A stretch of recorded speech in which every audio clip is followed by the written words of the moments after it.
Hello students कैसे हैं आप सब? बढ़िया हैं। आज आपका वीडियो जो है बोर्ड पे नहीं बन पाया है, इस वजह से कॉपी पे समझाने की कोशिश कर रहे हैं। आप लोग समझने की कोशिश करिएगा, ठीक है? समझ में आ जाएगा, कोई दिक्कत नहीं है। बस हमारी शक्ल ही नहीं दिखाई पड़ रही है। चलिए, इससे पहले वाले लेक्चर में हम इस समय पढ़ा रहे थे आपको रिलेटिव वेलोसिटी, यूनिफॉर्म मोशन पढ़ाया जा रहा था। वन डायमेंशनल मोशन की बात कर रहे थे, जिसमें आपको हमने रिलेटिव वेलोसिटी के बारे में इससे पहले बता दिया था, जानकारी दी थी और कुछ चीज़ें आपको बता दी थी। जिन्होंने वो वाला वीडियो नहीं देखा है, पहले जाकर के वो वाला वीडियो देख लीजिए आप लोग, ठीक है? चलिए, आज हम लोग डिस्कस करेंगे थोड़ी सी चीज़ें उसमें और बची हैं। रिलेटिव वेलोसिटी में एक क्वेश्चन हमने दिया था कि जब दो चीज़ें आपस में पैरेलल में हो, आज उसी से रिलेटेड कुछ चीज़ें और करते हैं, समझते हैं। इसके अंदर आप लोगों ने 9th में पढ़ा होगा, बेसिक चीज़ें हैं, ठीक है? लेकिन एक बार उसको थोड़ा सा और डिटेल में समझने की कोशिश करते हैं। बहुत ही सिंपल चीज़ें हैं, इसी वजह से बोर्ड पे अगर नहीं भी बताया जाएगा तब भी आप लोगों के समझ में आ जाएगा, ठीक है? आपको समझना है, आज जैसे आप लोगों ने पढ़ा है, चैप्टर का नाम इस समय आप डाल देते हैं, यूनिफॉर्म स्पीड चल रही थी, यूनिफॉर्म मोशन कह सकते हैं, यूनिफॉर्म मोशन, या इसको वन डायमेंशनल मोशन के नाम से भी जानते थे, वन डायमेंशनल मोशन। इसमें आज आपको पढ़ना है, सबसे पहले आपको जानना है कि पाथ लेंथ क्या होती है। कुछ छोटी छोटी डिफिनीशन है, उनको आप समझते हैं और उनके बेसिस पे न्यूमेरिकल करते हैं, ठीक है? Path length, path length, path length क्या होती है कि मान लीजिए कोई एक ऑब्जेक्ट है, एक ऑब्जेक्ट है कोई, वो इस तरफ कुछ चलता है, ईस्ट की तरफ जाता है, उसके बाद ये इस तरफ मुड़ जाता है, यानी कि साउथ मुड़ जाता है, उसके बाद फिर ईस्ट की तरफ मुड़ जाता है। मान लेते हैं कि यहाँ पर ये 2 किलोमीटर चल रहा है, यहाँ पर ये 2 किलोमीटर चल रहा है और यहाँ पर भी ये 2 किलोमीटर चल रहा है। तो कोई भी ऑब्जेक्ट जो अपनी एक्चुअल लेंथ यानी कि जो टोटल एक्चुअल लेंथ ट्रेवल करता है, वही उसकी पाथ लेंथ कहलाती है। मतलब 2 किलोमीटर ये, 2 किलोमीटर ये, 2 किलोमीटर ये, तो 2 to 4 to 6, तो टोटल ये ऑब्जेक्ट अगर ओ माने तो इस ऑब्जेक्ट ओ ने टोटल कितने किलोमीटर, 6 किलोमीटर की पूरी लेंथ ट्रेवल करी है। ये एक्चुअल लेंथ जो होती है, इसी को पाथ लेंथ कहा जाता है। तो अगर इसकी डिफिनीशन की बात करें तो इसकी डिफिनीशन क्या हो जाएगी? The path length of an object is motion in a given time is the length of actual path travelled by the object in the given time, ठीक है? कोई एक्चुअल लेंथ जो किसी ऑब्जेक्ट के द्वारा ट्रेवल करी जाती है, वही उसकी पाथ लेंथ कहलाती है, ठीक है?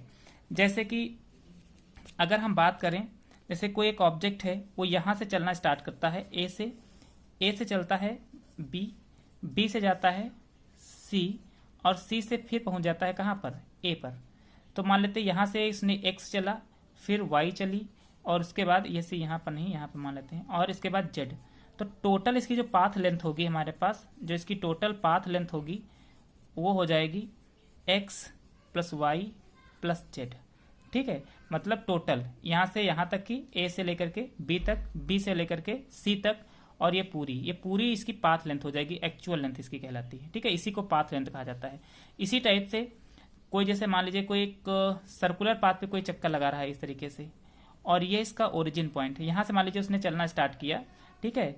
तो ये यहाँ से ऐसे जाएगा, और ये इसका मान लीजिए सेंटर है, और यहाँ से इसका कुछ अपना एक रेडियस होगा आर, इसके अकॉर्डिंग ये चारों तरफ इस तरीके से चक्कर लगाता जा रहा है। तो ये अगर टोटल चक्कर लगाएगा तो टोटल डिस्टेंस कितनी ट्रेवल कर रहा है? तो आपको पता है कि जो इसका सरकमफेरेंस होगा, वही इसकी एक्चुअल लेंथ हो जाएगी, और वो आपको पता है कितनी होती है?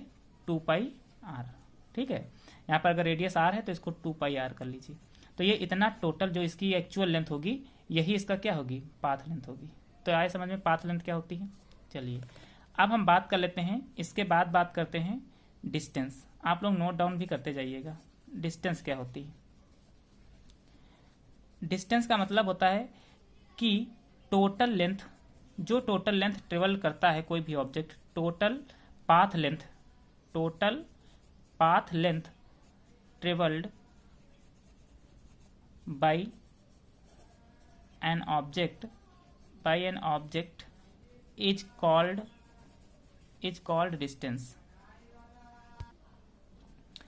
कॉल्ड डिस्टेंस, ठीक है? इसको डिस्टेंस कहते हैं। अब जैसे इसी की हम बात कर रहे थे, जो ऊपर अभी हमने बताया था, तो अगर ये टोटल पाथ लेंथ जो यहाँ से ये थी, तो ये इसकी टोटल डिस्टेंस हो जाएगी, ठीक है, मतलब total x plus Y plus Z. इसी तरह यहाँ पर देखिए 2πr, यही इसकी टोटल पाथ लेंथ है और यही टोटल इसकी डिस्टेंस है। कोई भी ऑब्जेक्ट कितना भी, मान लीजिए कोई ऑब्जेक्ट यहाँ से चलता है, या आप हैं, मान लीजिए आप अपने घर से चलते हैं, आप अपने घर से जाते हैं मार्केट, ठीक है, आप अपने घर से मार्केट जाते हैं और यहाँ से मार्केट मान लीजिए 2 किलोमीटर की डिस्टेंस पे है, ठीक है, और आप 2 किलोमीटर जाते हैं, फिर से 2 किलोमीटर वापस चले आते हैं घर को, ठीक है, 2 किलोमीटर गए और 2 किलोमीटर वापस आ गए, तो टोटल जो आपकी पाथ लेंथ हुई वो कितना हुई, 2 किलोमीटर गए, 2 किलोमीटर वापस आए, तो टोटल जो पाथ लेंथ हुई वो कितना हो गई, 4 किलोमीटर। और यही आपकी टोटल क्या हो जाएगी, डिस्टेंस हो जाएगी, ठीक है, इसी को डिस्टेंस कहा जाएगा। जो टोटल लेंथ, चाहे जितना आप ट्रेवल करके गए हों, ठीक है, वही आपकी क्या हो जाएगी, डिस्टेंस। चाहे वो किसी भी डायरेक्शन में आप मूव कर रहे हो, इस तरीके से जितना आप चलेंगे वो पूरा मिल करके क्या हो जाएगी, जितना भी, मान लीजिए एक्स हो गया, ये वाई हो गई थी, जेड, फिर एक्स वाई जेड, ये एक्स वाई जेड, तो टोटल जब पूरा ऐड कर लीजिए, यही आपकी क्या हो जाएगी, डिस्टेंस, ठीक है। तो ये है डिस्टेंस आपके पास में। तो डिस्टेंस समझ में आ गया और आपको स्पीड, सॉरी, डिस्टेंस समझ में आ गई, पाथ लेंथ समझ में आ गई। अब देखिए इसमें कोई डायरेक्शन की आवश्यकता नहीं होती है, मैग्नीट्यूड है लेकिन डायरेक्शन नहीं है, कभी हम इधर जा रहे हैं, कभी हम इधर जा रहे हैं, कभी हम इधर जा रहे हैं, कभी हम इधर जा रहे हैं, ठीक है, तो इसमें हमको डायरेक्शन की आवश्यकता नहीं पड़ती है, इस वजह से इसको हम स्केलर क्वांटिटी कहा करते हैं, ठीक है। ये एक स्केलर क्वांटिटी है, स्केलर वेक्टर क्वांटिटी हमने आपको बता दी है पहले से, जिन्होंने नहीं देखा वो वाला वीडियो जाकर के देख लीजिए। तो ये है आपके पास में डिस्टेंस। अब हम बात करते हैं स्पीड की, कि स्पीड क्या होती है। स्पीड समझते हैं क्या होती है।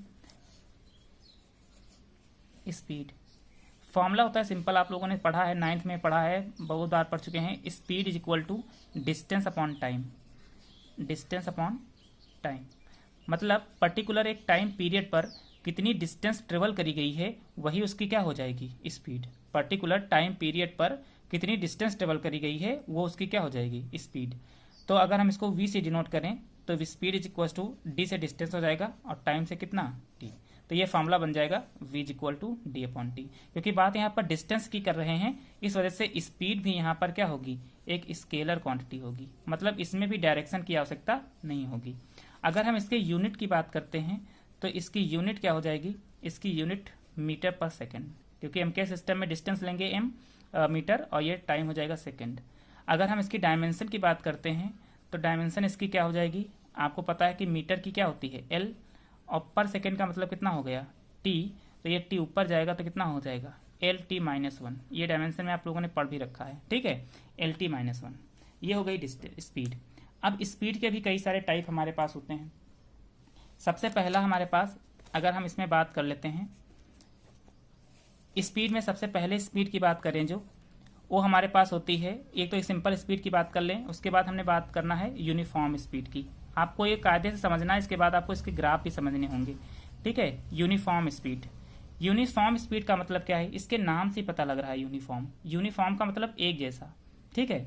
अगर कोई भी ऑब्जेक्ट इक्वल टाइम इंटरवल पर इक्वल डिस्टेंस ट्रेवल करता है, इक्वल टाइम इंटरवल पर इक्वल डिस्टेंस ट्रेवल करता है, वो उसकी यूनिफॉर्म स्पीड कहलाएगी। जैसे मान लेते हैं कोई एक ऑब्जेक्ट ए है, वो यहाँ से चलता है बी तक और बी से जाता है सी तक। मान लेते हैं यहाँ से इसकी डिस्टेंस है 12 किलोमीटर, आगे बी से भी सी की डिस्टेंस भी कितनी है 12 किलोमीटर। यहाँ से यहाँ तक जाने में इसको 2 आवर्स लगता है और यहाँ से यहाँ तक आने में भी इसको 2 आवर्स लगता है। मतलब इक्वल टाइम इंटरवल पर इक्वल डिस्टेंस अगर ट्रेवल करी जा रही है तो वो क्या कहलाएगी, इसकी यूनिफॉर्म स्पीड कहलाएगी। मतलब जहाँ पर स्पीड चेंज ही ना हो, ठीक है, इक्वल टाइम पर इक्वल चलती हो। अगर यहाँ पर हम फार्मूला लगाएं speed is equal to distance upon time, speed is equal to distance upon time, तो यहाँ पर स्पीड कितनी हो जाएगी, डिस्टेंस आपको 12 पता है और ये 2 हो जाएगी, मतलब 6 किलोमीटर पर आवर्स की स्पीड होगी। और यहाँ पर भी अगर हम देखें तो वही सेम काम यहाँ पर भी होगा, 6 किलोमीटर पर आवर्स। मतलब जितनी स्पीड इसकी यहाँ से यहाँ तक थी ए से बी तक जाने में, वही आपकी बी से सी तक है। तो इक्वल टाइम इंटरवल पर इक्वल डिस्टेंस ट्रेवल करी गई है, इसको यूनिफॉर्म स्पीड कहा जाता है। आए समझ में, ठीक है। चलिए इसको अपने लैंग्वेज में लिख लीजिएगा, ठीक है। डिफिनीशन आपको दिखाई पड़ रही है, इसी तरीके से आप लिख लीजिएगा। अब बात करते हैं हम लोग वेरिएबल स्पीड की, ठीक है, वेरिएबल स्पीड। अच्छा, इसकी तो बात हमने कर ली, यूनिफॉर्म स्पीड आपको समझ में आ गई। अब वेरिएबल स्पीड की बात करते हैं। वेरिएबल स्पीड की बात कर लेते हैं। अब यूनिफॉर्म स्पीड समझ में आ गया था। यूनिफॉर्म स्पीड में यह था कि मतलब सेम टाइम इंटरवल पर सेम डिस्टेंस ट्रेवल करी गई हो। वेरिएबल स्पीड में जस्ट इसका अपोजिट हो जाएगा। मतलब अगर हमारे पास हम बात करते हैं, वही है सेम, कोई एक ऑब्जेक्ट है, यहाँ से ओ, ए से जाता है बी तक, बी से जाता है सी तक, यहाँ तक वही सेम काम 12 किलोमीटर, आगे भी कितना है 12 किलोमीटर। मान लेते हैं इसको ए से बी तक जाने में समय लग रहा है 2 आवर्स, लेकिन बी से सी तक जाने में समय लग रहा है 3 आवर्स। मतलब अनइक्वल टाइम इंटरवल पर इक्वल डिस्टेंस अगर ट्रेवल करी गई हो तो उसको वेरिएबल स्पीड कहा जाता है। दो तरह से डिफिनीशन बन सकती है, या तो इक्वल टाइम इंटरवल पर अलग अलग डिस्टेंस ट्रेवल करी गई हो, या अलग अलग टाइम इंटरवल पर इक्वल डिस्टेंस ट्रेवल करी गई हो, उसको वेरिएबल स्पीड कहा जाता है। इसको इस तरीके से भी लिख सकते हैं कि ए से बी तक, बी से सी तक मान लीजिए ये था, यहाँ से 12 किलोमीटर था, यहाँ से 14 किलोमीटर है, यहाँ से यहाँ तक जाने में इसको 2 आवर्स लगा, यहाँ से आगे जाने में भी 2 आवर्स लगा। तो डिफिनीशन दोनों में वेरिएबल, वेलोसिटी स्पीड दोनों में चेंज होगी। ऊपर वाले में देखिए 2 है या 12 किलोमीटर है, मतलब इक्वल टाइम इंटरवल पर, यहाँ पर देखिए इक्वल टाइम इंटरवल पर अलग अलग डिस्टेंस ट्रेवल करी गई है। और ऊपर क्या है कि इक्वल डिस्टेंस पर अलग अलग टाइम इंटरवल है, मतलब अलग अलग टाइम इंटरवल पर इक्वल डिस्टेंस ट्रेवल करी गई है। इसको वेरिएबल स्पीड कहा जाता है। तो आपको समझ में आया यूनिफॉर्म स्पीड क्या होती है और वेरिएबल स्पीड क्या होती है। इसकी डिफिनीशन आप अपने लैंग्वेज में लिखते रहिएगा, ठीक है।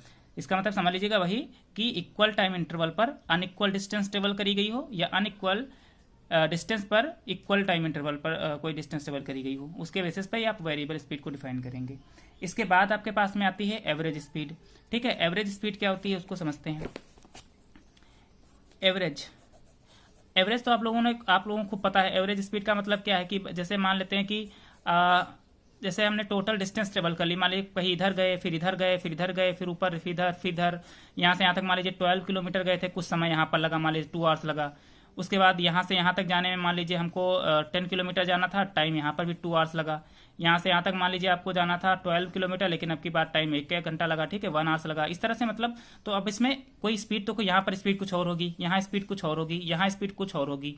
तो हम क्या करेंगे, फिर अलग अलग तो कैलकुलेट कर नहीं पाएंगे, तो इस वजह से हम टोटल इसकी एवरेज ही निकाल लेते हैं, ठीक है। एक कह देते हैं कि एवरेज इतनी स्पीड इसकी रही होगी, ठीक है। एवरेज का मतलब समझते हैं ना, जैसे कभी कभी हम लोग कह नहीं देते कि एवरेज लगभग इतना होगा, मतलब लगभग इतनी स्पीड हम रखे होंगे अपनी, तो वही सेम काम है। तो अगर एवरेज स्पीड की बात करें, वी एवरेज, तो ये हो जाएगी टोटल डिस्टेंस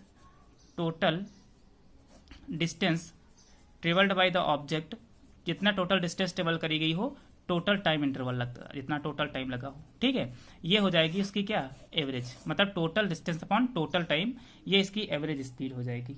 एवरेज स्पीड समझ में आ गया, ठीक है। Total distance travelled divided by total time, कितना टाइम लगा और कितनी डिस्टेंस ट्रेवल करी, इस दोनों को अगर डिवाइड कर दें तो हमको एवरेज स्पीड पता चल जाएगी, ठीक है।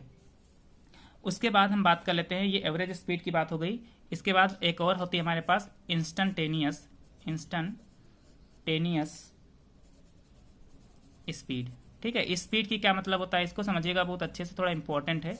इंस्टेंटेनियस स्पीड, इसका मतलब ये होता है कि जैसे मान लेते हैं कि आप क्या है कि ए से बी तक जा रहे हैं, ए से बी तक आपको जाना है, ये आपका ओरिजिन पॉइंट है और यहाँ आपको डेस्टिनेशन पॉइंट है, यहाँ तक आपको जाना है। और हर एक मतलब हर एक टाइम पर थोड़ी थोड़ी देर के बाद आप स्पीड चेंज कर रहे हैं, थोड़ी थोड़ी देर के बाद आप अपनी स्पीड बदल रहे हैं। यहाँ पर कुछ और स्पीड है, यहाँ पर कुछ और स्पीड, अलग अलग स्पीड, मतलब अलग अलग टाइम इंटरवल पर आप बार बार स्पीड अपनी चेंज करते जा रहे हैं। इस तरह को इंस्टेंटेनियस स्पीड कहा जाता है। तो ऐसे में क्या करते हैं कि एक हम छोटे से टाइम इंटरवल की, बहुत ही छोटे से टाइम के बीच का, एक बिल्कुल छोटे से टाइम इंटरवल के बीच की हम एक डिस्टेंस ले लेते हैं और वहां पर उसकी स्पीड हम कैलकुलेट कर लेते हैं। तो इस तरह की स्पीड को क्या कहा जाता है, इंस्टेंटेनियस स्पीड कहा जाता है। अगर इसकी डिफिनीशन की बात करें तो इसकी डिफिनीशन आपके स्क्रीन पे जो दिखाई पड़ रही है कि it is defined as an object at an instant of time t is defined as the limiting value of the average speed in a small interval of a time taken around that instant provide this time interval delta t approaches to zero। मतलब कहने का ये है इसका, इसमें क्या कह रहा है कि limiting value of the average speed, जो एवरेज स्पीड होती है उसकी लिमिटिंग वैल्यू। अगर हम इंस्टेंटेनियस स्पीड की बात करें, अगर हम इंस्टेंटेनियस स्पीड की बात करते हैं तो ये लिमिटिंग वैल्यू हो जाएगी, मतलब लिमिट से लिखते हैं इसको, मैथ में पढ़ोगे जो मैथ वाले स्टूडेंट है, limiting value of delta x upon delta T, मतलब एक छोटे से टाइम इंटरवल के बीच में, डेल का मतलब यहाँ पर चेंज होना दिखाया जाता है, ठीक है, कि बार बार उसकी स्पीड क्या हो रही है, बदल रही है। तो छोटे से टाइम इंटरवल पर जो उसकी डिस्टेंस ट्रेवल करी गई हो उसी की लिमिट क्या कहलाएगी आपके पास में, इंस्टेंटेनियस। अगर हम डेल्टा टी बराबर 0 रखते हैं लिमिट, तो ये आपका फॉर्मूला बन जाएगा D x by D T, ठीक है। फार्मूला वही है इंस्टेंटेनियस स्पीड का, वही डिस्टेंस अपॉन टाइम, लेकिन यहाँ पर जो डी है ये डिफरेंशिएशन को डिनोट कर रहा है, ठीक है, D by D T into x, मतलब टी के रिस्पेक्ट में इसको आपको डिफरेंशिएट करना होगा। अभी जब क्वेश्चन कराएंगे तो समझ में आ जाएगा आपको अच्छे से, ठीक है। तो ये है इंस्टेंटेनियस स्पीड आपकी। इंस्टेंटेनियस स्पीड का मतलब हर एक टाइम इंटरवल पर बार बार अगर स्पीड कोई बदल रहा है अपनी, तो हमको क्या करना है, छोटा सा टाइम इंटरवल के बीच में एक उसकी स्पीड कैलकुलेट कर लेनी है, वही उसकी इंस्टेंटेनियस स्पीड हो जाएगी, ठीक। चलिए इतना समझ में आ गया। अभी तक हमने डिस्टेंस की बात कर ली थी, ये डिस्टेंस था और डिस्टेंस से रिलेटेड स्पीड की बात करी है। अब हम डिस्प्लेसमेंट की बात करेंगे कि डिस्प्लेसमेंट क्या होता है, ठीक है। डिस्प्लेसमेंट की बात कर लेते हैं। डिस्प्लेसमेंट क्या होता है, डिस्प्लेसमेंट से पहले एक चीज़ और आपको समझनी पड़ेगी, पोजीशन। पोजीशन, ठीक है, इसको समझना पड़ेगा। पोजीशन का मतलब ये है कि जैसे कोई एक कोऑर्डिनेट है हमारे पास, ये एक्स एक्सिस को डिनोट करता है, ये वाई एक्सिस को डिनोट करता है, और कोई एक ऑब्जेक्ट है, मान लेते हैं वो एक्स कॉमा वाई कोऑर्डिनेट पे खड़ा है ओरिजिन से, ये इसका ओरिजिन पॉइंट है 0,0, यहाँ से वो एक्स कॉमा वाई डिस्टेंस है, मतलब एक्स एक्सिस पे कुछ डिस्टेंस ट्रेवल कर रहा है और वाई पे, और यहाँ पर ये खड़ा है, ये इसका जो कोऑर्डिनेट पॉइंट है यही इसका पोजीशन कहलाता है। अब अगर ये अपनी पोजीशन बदल दे, मतलब ये यहाँ पर खड़ा था, अब अगर चल करके ये थोड़ा सा आगे और बढ़ जाए, यहाँ पर बढ़ जाए इस जगह पर, तो इसका पोजीशन बदल जाएगा, ठीक है। इसकी पोजीशन क्या हो जाएगी, चेंज हो जाएगी। ये एक्स कॉमा वाई पर था, अब इसकी पोजीशन कुछ मान लेते हैं X dash comma Y dash हो जाएगी। तो अगर कोई भी ऑब्जेक्ट अपनी पोजीशन चेंज करता है, अगर कोई भी ऑब्जेक्ट अपनी पोजीशन चेंज करता है, वही उसका क्या कहलाता है, उसके बाद वो जितना पोजीशन चेंज कर रहा है वही उसकी क्या कहलाएगी, डिस्प्लेसमेंट कहलाएगी, ठीक है। आप लोगों ने 9th में पढ़ा होगा डेफिनेशन की, मिनिमम लेंथ जो ट्रेवल करी जाती है, मिनिमम लेंथ का बात नहीं करी जाती डिस्प्लेसमेंट में। डिस्प्लेसमेंट की जब बात करते हैं तो पोजीशन की बात करते हैं, कि कोई भी ऑब्जेक्ट अपना पोजीशन चेंज कर दे, ठीक है, उसको कहा जाता है डिस्प्लेसमेंट। अगर आप मिनिमम लेंथ वाली बात करेंगे तो फिर क्वेश्चन गड़बड़ कर देंगे आप, यहाँ पर वो डिफिनीशन आप रटी रटाई वाली भूल जाइए। यहाँ पर हम बात पोजीशन की करेंगे कि यहाँ पर अपना पोजीशन वेक्टर वो क्या कर दे, बदल दे, जहाँ पर वो था पहले वहाँ से अपना पोजीशन चेंज कर दे, उसको क्या कहा जाता है, उसका डिस्प्लेसमेंट कहा जाता है।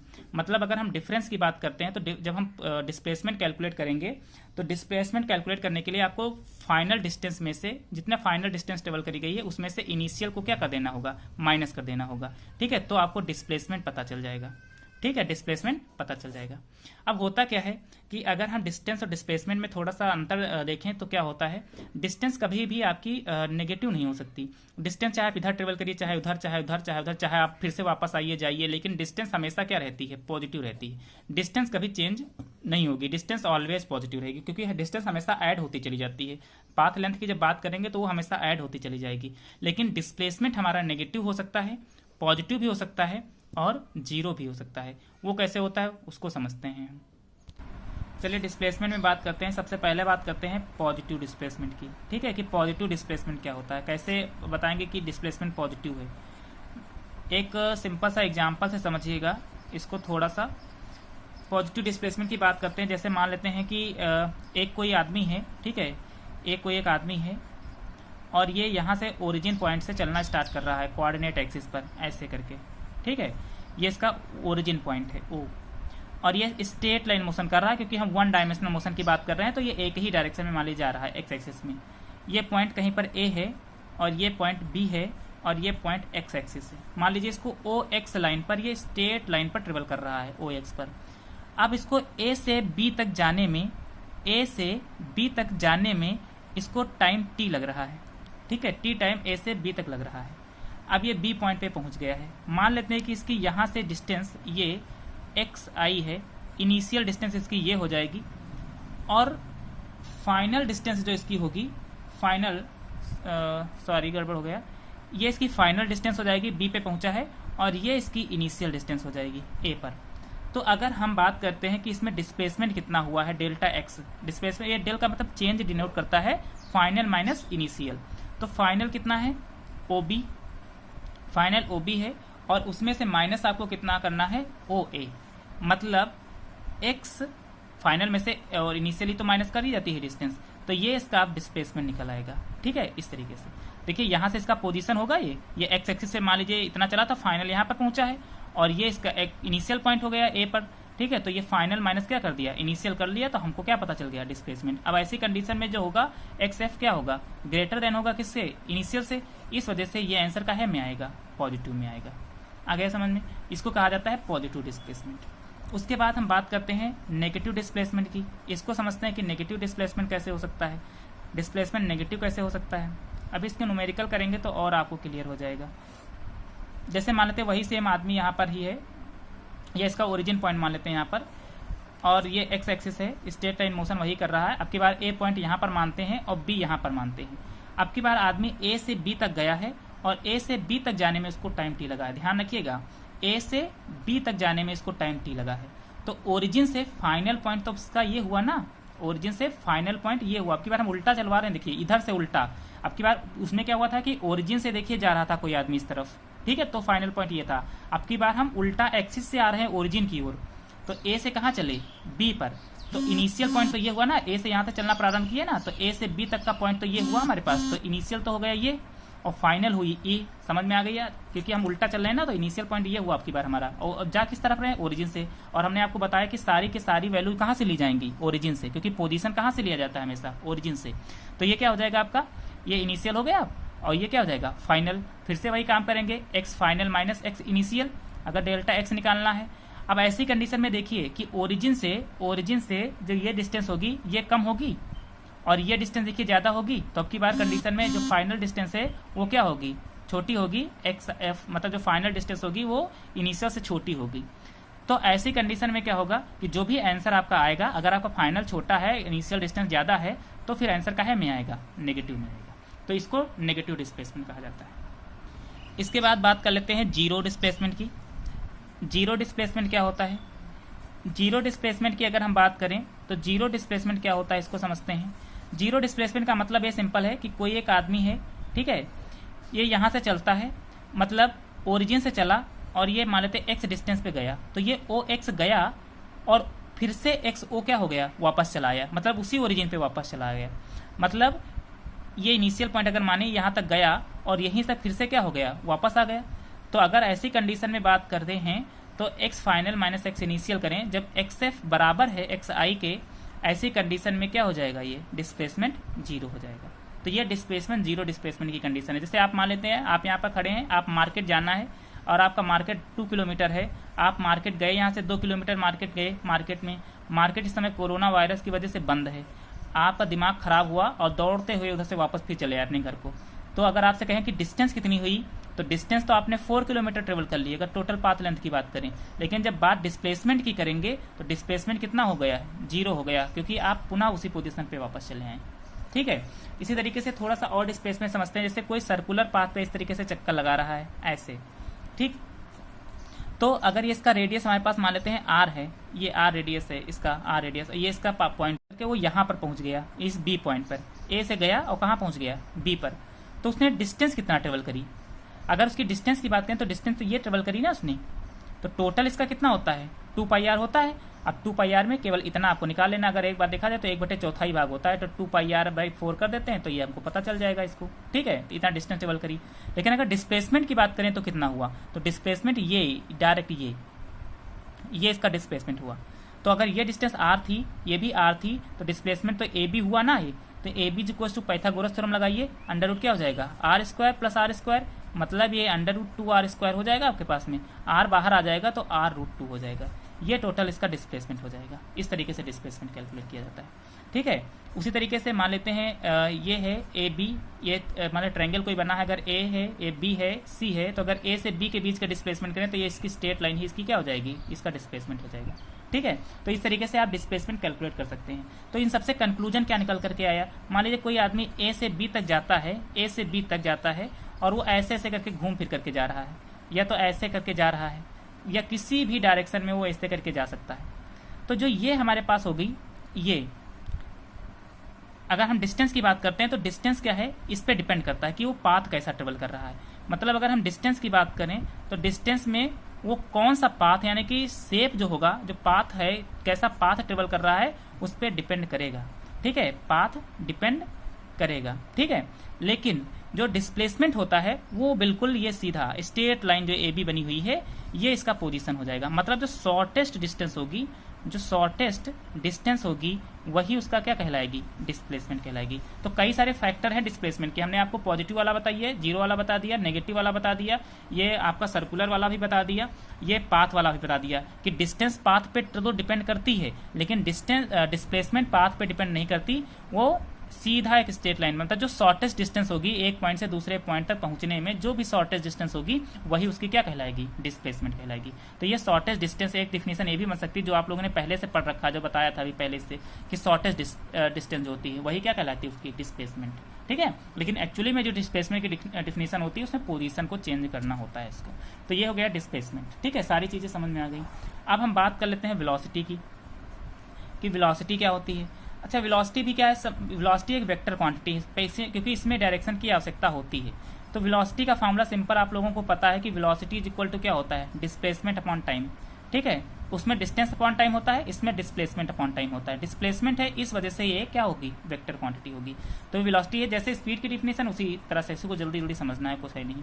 उसके बाद अगर वही सेम काम करते हैं कि यूनिफॉर्म वेलोसिटी क्या होती है, तो जहां जहां वहां डिस्टेंस लगाया था वहां वहां डिस्प्लेसमेंट लगा लेंगे कि इक्वल टाइम इंटरवल पर इक्वल डिस्प्लेसमेंट हुआ हो, उनको क्या कहा जाएगा, यूनिफॉर्म। उसी तरीके से एवरेज अगर वेलोसिटी की बात करते हैं तो एवरेज वेलोसिटी का मतलब क्या हो जाएगा, उसमें टोटल डिस्टेंस था तो इसमें टोटल डिस्प्लेसमेंट हो जाएगी, total displacement upon total time, ठीक है, total displacement upon total time, ये इसका एवरेज वेलोसिटी हो जाएगी। उसी तरीके से इंस्टेंटेनियस वेलोसिटी की जब बात करते हैं, इंस्टेंटेनियस वेलोसिटी, तो इंस्टेंटेनियस वेलोसिटी भी वही जाएगी कि हर बार मतलब थोड़ी थोड़ी देर पर अगर वो अपनी वेलोसिटी बदल रहा है, उसमें स्पीड चेंज करता था, इसमें वेलोसिटी, अगर थोड़ी थोड़ी देर पर अगर वो अपनी वेलोसिटी बदल रहा है, ठीक है, तो फिर वो छोटे से टाइम इंटरवल पर जितना वो वेलोसिटी जितनी उसकी होगी, एक छोटे से टाइम इंटरवल पर जितनी इसकी वेलोसिटी होगी वही उसकी क्या हो जाएगी, इंस्टेंटेनियस वेलोसिटी हो जाएगी, ठीक है। अगर instantaneous velocity is equal to formula क्या बन जाएगा, dx/dt, जो फॉर्मूला वहाँ पर था वही वहाँ पर डिस्टेंस थी, यहाँ पर डिस्प्लेसमेंट हो जाएगी। तो इसी तरीके से इंस्टेंटेनियस वेलोसिटी हो जाएगी।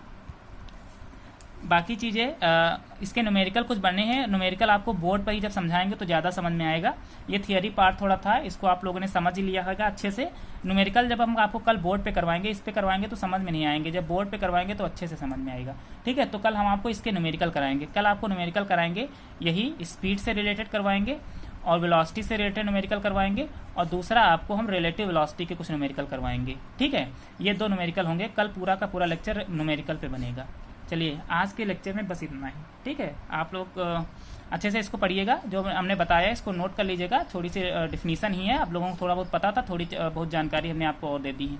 उसके बाद इसको न्यूमेरिकल जो होंगे कल लगाएंगे, उसके बाद आपके पास में कुछ मोशन की इक्वेशन होंगी जिनको आपको डिराइव करना होगा, ठीक है। वो तो बात की बात करेंगे, कल आपको न्यूमेरिकल बताए जाएंगे, ठीक है। चलिए आज के वीडियो में बस इतना ही, ओके बाय।